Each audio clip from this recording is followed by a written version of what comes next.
najbolja parfemska guza na našoj sceni, a to je Jean Paul Gaultier Le Male Elixir Absolu.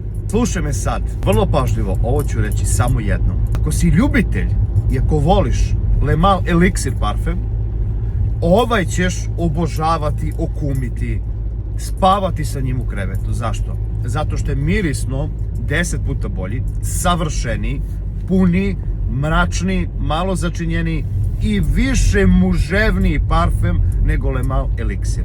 On je bilo onako kidarski teenage parfem, ovo je jako ozbiljna i zavodnička priča stvorena za muškarce. Ovo je najbolji Le Male u zadnjih nekoliko godina, a to je Elixir Absolu. Traje preko 8 sati, ima odlične performanse i nećeš pogrešiti ukoliko ovaj parfem uvrstiš u svoju kolekciju, a dekanter na dekanteri možeš da probaš. Naravno, vidio, pap, idemo. 1, 2, 3, 4, 5.